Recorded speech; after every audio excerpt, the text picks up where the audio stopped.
자, 시장키 이슈키 또 전문가 두 분 나오셨는데 화요일은 썬투자 송범선 실장과 주식회사 플래처 김덕호 대표 자리했습니다. 안녕하세요. 네, 안녕하세요. 네.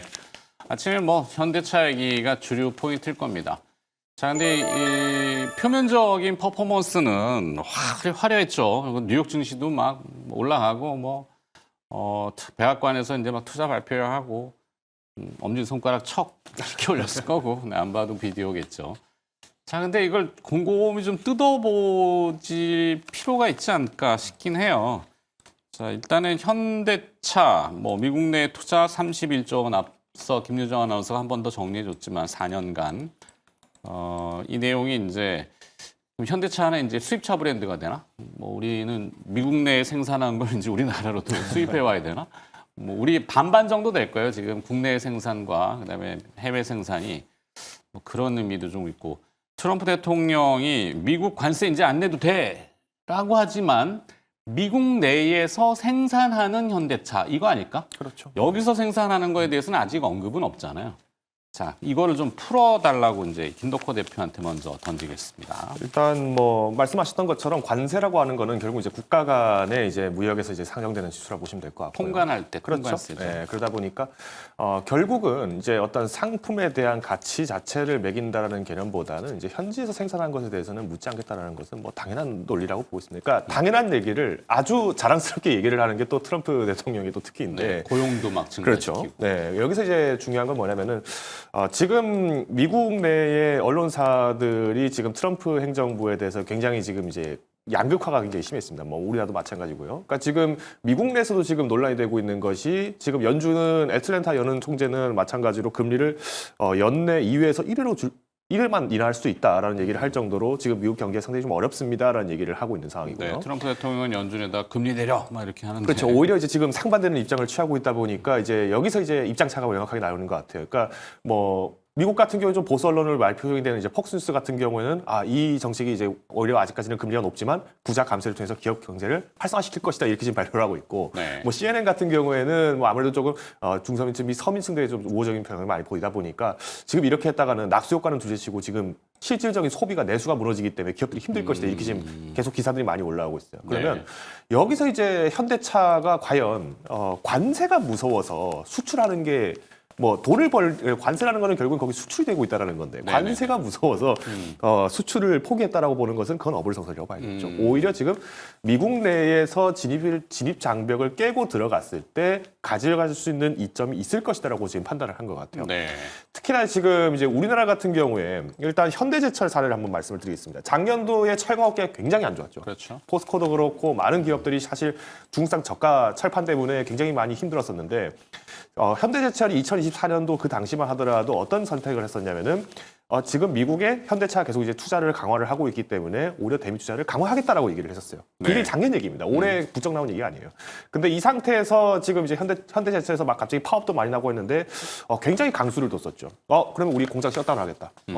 필요 없다. 노동자 필요 없다. 이렇게 바로 강수를 두니까 지금 현대제철 쪽에서 지금 보통 소리가 나오는 것이 아닌 것 같습니다. 마찰이 굉장히 심한 상황인데 이것만 보더라도 지금 현대그룹이 노리고 있는 것은 굳이 내수 시장에만 한정적으로 굳이 수출만을 위해서 이렇게 들어가는 비용을 더 줄일 수 있다라면은 오히려 법적 규제라든가 혹은 이제 세금 감면 그리고 세액 공제 같은 기대를 좀 할 수 있는 가능성이 큰 미국에 투자를 하겠다 이렇게 지금 해석이 되는 것 같아요. 네. 아무래도 트럼프 대통령 입장에서는 지금 이제 대기업들 중심으로 해서 감세책을 꺼낼 가능성이 굉장히 크다 보니까 4월 2일이 됐을 때 본격적으로 과세를 시행하겠다, 관세 적용을 시행하겠다라고 얘기를 하면서 당연히 여기서 또 새로운 당근을 하나 꺼내들 겁니다. 그게 아무래도 어떤 세액공제, 그러니까 우리가 과거에 IRA법처럼 마찬가지로 이런 수혜를 받을 수 있는 기업들을 빨리 모집하고 싶은 욕심이 있는 것 같아요. 그러면 여기서 이제 주목해야 될 거는 왜 하필 현대차를 콕 집어서 얘기를 했느냐라는 것인데 현대차라고 하는 것은 말 그대로 자동차 기업입니다.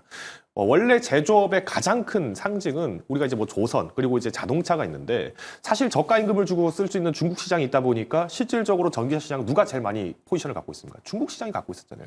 그러다 보니 가격 경쟁의 문제가 심각하다 하면서 유럽에도 굉장히 많은 미국이 압박을 넣었었고 그러다 보니 EU 집행위에서는 작년 11월부터는 이제 중국산 전기차 모두 10% 더 기업 개별 관세, 10% 관세에다가 기업 개별 관세까지 먹이겠습니다. 이렇게 얘기가 나온 거죠. 그러면 오히려 지금 현대차가 노려볼 수 있는 시장 중 한 가지는 되게 의외겠지만은 전기차 시장이 될 가능성도 크다라고 보고 있습니다. 그래서 이번에 테슬라도 주가가 그렇죠. 되겠죠. 네, 테슬라 같은 경우에도 뭐 사실 테슬라 같은 경우에는 뭐 일론 머스크 회장이 실제로 뭐 테슬라 주주들한테 뭐 이제 직원들한테도 주식 팔지 마라. 고주 개입이 이건 뭐야? 그렇죠. 이제 주식을 팔지 마라라고 얘기를 뭐 서한을 보냈다는 얘기까지 있는데 이걸 보면은 좀 굉장히 안타깝습니다. 그러니까 어떤 말 한마디 때문에 이런 언론 플레이 때문에 주가가 좀 급등하는 모습들이 좀 보이고는 있습니다만은 그만큼 이제 미국 내에서 제조업의 부활, 그러니까 리쇼어링을 강화하고 있다라는 부분에서 봤을 때면은 과거 우리가 일기 정권, 그러니까 트럼프 일기 때 땡큐 삼성이라는 트윗 한마디 때문에 네. 삼성전자가 그 반도체 공장을 지어가게 되면서 이제 미국에서 굉장히 좋은 실적들을 낼 수 있는 어떤 교두보가 마련될 것처럼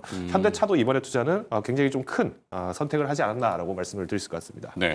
그리고 타이틀이 땡큐 삼성에 이은 땡큐 현대 이렇게 나와서 삼성도 뭐 했나? 그렇죠. 삼성 같은 경우는 예전부터 계속해서 투자를 한다고 그렇겠죠, 공표했기 뭐. 때문에 네. 뭐 사실 작년부터 지금 보조금을 받았잖아요. 네네네. 바이든 정부가 이제 떠나면서 보조금을 다 지급을 했기 때문에 어쨌든 삼성이 지금 투자를 해야 됩니다. 근데 놀랍게도 이번에 현대차 그룹이 지금 투자한다고 한 게 이제 4년 동안 31조죠. 네. 31조인데 딱 공교롭게도 트럼프 대통령 임기 네. 비스무리하게 딱 맞춰. 그렇죠. 근데 이제 삼성전자는 그보다 더 큽니다. 50조 이상. 네, 50조 이상을. 그래서 원래 이제 370억 달러 가량 되는데 중요한 건 이제 예전에 같은 경우는 원래는 이제 440억 이렇게 하려다가 좀 줄였죠. 줄여가지고 370억 달러로 좀 줄였던 그런 부분들이기 때문에 지금 어쨌든 50조 원 가량을 투자를 한다라는 거예요. 그래서 삼성전자 같은 경우도 반도체를 하려면은 사실 뭐 미국에서 현지 공장에서 관세 이런 부분들이 중요하기 때문에 적극적으로 좀 투자를 하지 않을까 이런 생각이 들어요. 그래서 50조 원 지금 예상돼 있는데 추가적으로 더 늘릴 가능성도 있고 지금 SK하이닉스 같은 경우는 사실 뭐 5조 원밖에 투자를 안 합니다. 그래서 저는 SK하이닉스가 좀 더 투자를 하는 게 좋지 않을까. 이게 좀 슬픈 얘기인데 네. 우리가 이제 강자한테 좀 잘 팔기 위해서는 네. 좀 어쨌든 투자를 할 필요가 있는 상황이 돼버렸습니다. 지금 미국이 강자죠. 그래서 미국한테 이제 관세를 안 먹이기 위해서는 SK하이닉스는 지금 5조 원 정도 투자를 한다고 하는데 이거는 좀 너무 작지 않은가? 왜냐하면 SK하이닉스 HBM은 지금 전 세계 1위잖아요. 근데 이제 전 세계 1위 점유율임에도 불구하고 그 정도면은 좀 작은 수치다. 그리고 TSMC 여러분들 이제 TSMC가 중요한데 TSMC는 엄청나게 투자를 많이 합니다.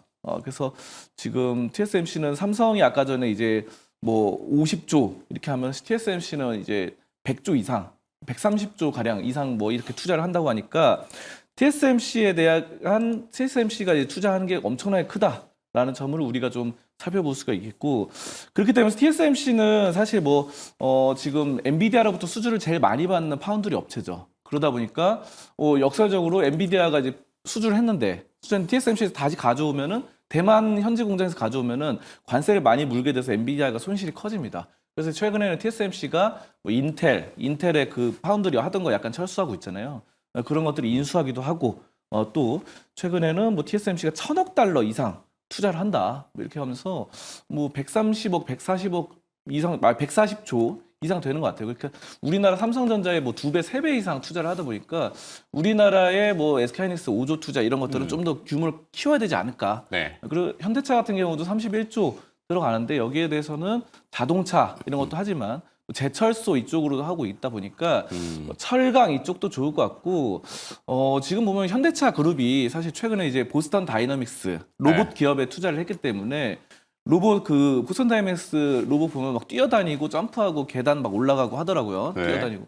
네, 그런 것도 이족 보행 로봇이 잘 되고 있어서 오늘 같은 경우 우리 증시 보면 슈림 로봇이라던가 네. 로봇 기업들 막 올라가잖아요. 이름만 로봇 단 기업들 아니에요? 네, 그래서 어쨌든 그 현대차 그룹의 보스턴 다이내믹스 이런 기업들이 좀 여파를 받지 않나 저는 이렇게 좀 보고 있습니다. 네, 뭐 심리적인 영향이겠죠. 네. 근데 항상 뭐 어떤 작용이 있으면 반작용이 있는 게 물리학의 법칙이고 뭐 기업 입장에서 보면 득이 있으면 실이 있죠. 이 계산을 따져서 큰 득이 크다 그러면은 기업은 움직이게 됩니다. 현재로서는 미국 투자가 이익이 더 높다고 생각하니까. 근데 실이라고 하는 부분은 국내는 그러면 규모를 줄여야 되잖아요. 국내 그러면 고용은 당장 위축이 될 수 있고 생산도 그렇고.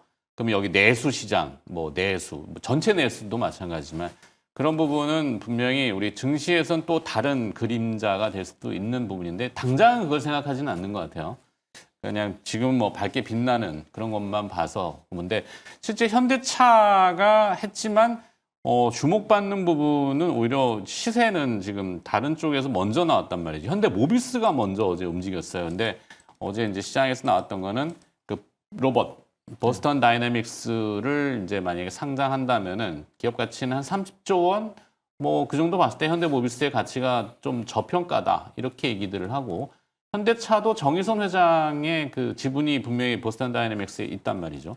이런 걸 좀 더 풀어보면 어떨까요? 뭐 앞서서 이제 실장님께서 말씀하셨던 것처럼 이제 로봇 얘기를 좀 잠깐 해주셨는데 지금 현대차가 이제 어떻게 보면은 사실 지금 시총 대비했을 때 지금 투자를 향후 5년 동안 한다라는 금액도 따지고 보면은 굉장히 무리한 현대차 숫자라고 시총이 느껴질 지금 거예요. 얼마? 지금 뭐 이제 54조 정도 이렇게 지금 나오고 54조 원. 네, 그렇게 얘기 나오고 근데 있는데 4년간 40조 원을 미국에 굉장히 좀 투자하겠다. 부담스럽겠죠. 네. 근데 지금 이렇게까지 하고 있다라는 것의 원인은 45조 원이고. 그렇죠. 네, 그러니까 여기서 지금 주목이 되고 있는 것은 그럼 현대차가 지금 미국 내에 지금 최저 시급만 개선을 해본다 하더라도 우리나라 시급이 훨씬 더 저렴한데도 불구하고 네. 이것을 도전을 하면 무리하게 투자를 하면서까지 또 인건비를 더 추가 부담을 한다라고만 생각을 해보면은 현대차 입장에서는 당연히 부담만 느껴질 겁니다. 근데 어느 정도 이제 일리가 복합성은 있다라고 있을까요? 보면 국내 그렇죠. 네. 뭐 아니. 뭐 일단 시장 자체가 노조가 뭐 좀 강성이신 것도 있군요. 그런 것도 영향이 좀 있죠. 그러다 보니까 지금 현대차가 지금 어떤 꿍꿍인지 잘 모르겠습니다만 일단 보스턴 다이내믹스를 지금 인수한 지도 꽤 지금 10년 가까이 지금 지나간 그렇죠. 상황이고요.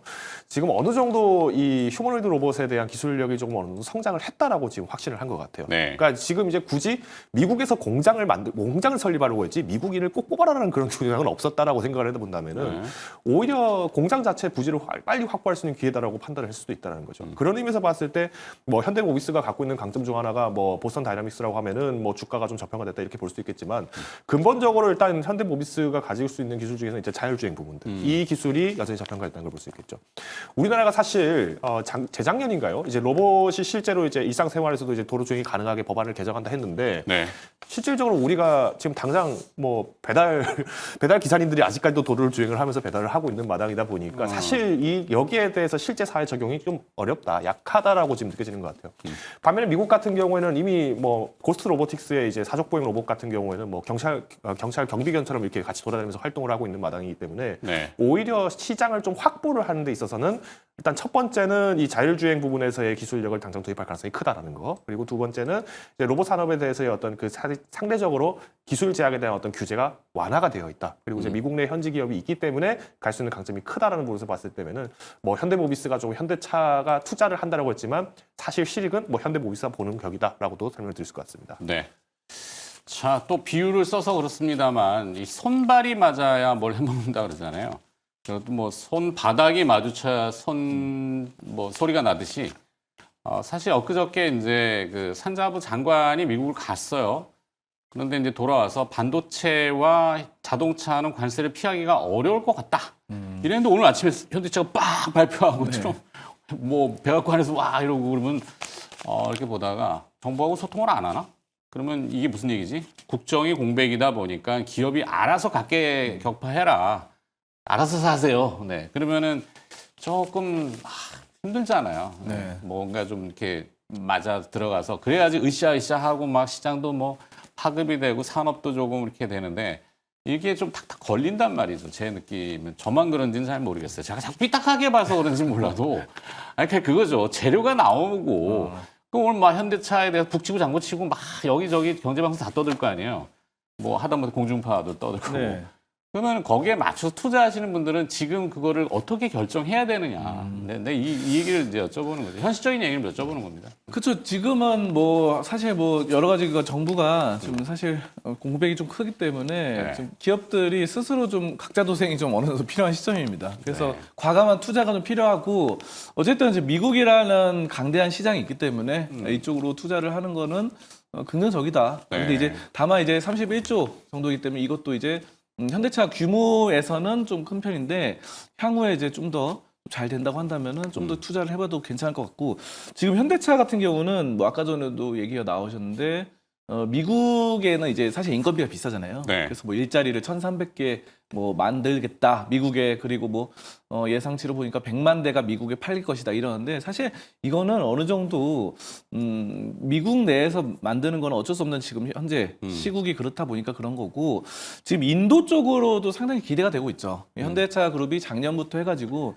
인도의 이제 현지화 이런 공장 이런 설립들을 하기 때문에 최근 들어서 오늘 같은 경우도 이제 인도에다가 1,191억 원을 투자를 한다고 밝혔습니다. 물론 뭐 아까 전에 미국의 31조 이런 규모에 비해서 상당히 좀 작은 규모긴 해요. 근데 이제 지금 계속해서 인도 쪽에다가 현대차 그룹이 그 공장을 설립하고 있기 때문에 현지 이 인도의 저렴한 인건비를 사용해서 어느 정도 전 세계를 좀 나가지 않을까. 그래서 투트랙 전략인 것 같아요. 네. 미국에서 판매하기 위한 북미 쪽에 공략하기 위한 것들은 미국의 현지 공장에서 만들고 또 보면은 인도라던가 인도에서 이렇게 만드는 것들은 사실 우리나라에서 지금 만드는 거는 뭐 노조라던가 뭐 강성 노조들이 많아서 이제 파업하고 이러기 때문에 좀 힘든 것 같아요. 귀족 노조라고 네. 또 얘기. 뭐 아예 그래서- 노조분들을 뭐라 하는 건 네. 아니에요, 절대로. 네. 오해는 없으시기 바라겠고. 그래서 지금 이제 인도 쪽이 어느 정도 생산 중심이 돼가지고 네. 여기서 이제 전 세계로 좀 판매가 되면은 현대차의 그런 것들이 좀 다양화되면서 좀 좋아지지 않을까 저는 이렇게 보고 있습니다. 자, 이제 현대차의 투자 소식에 포함된 거는 미국 내에 제철소를 건설한다 부분도 있어요. 그러면은 일단 뭐 거기 공장을 짓고 투자를 한다. 그러면 숙련된 우리 기술자들이 분명히 가겠죠.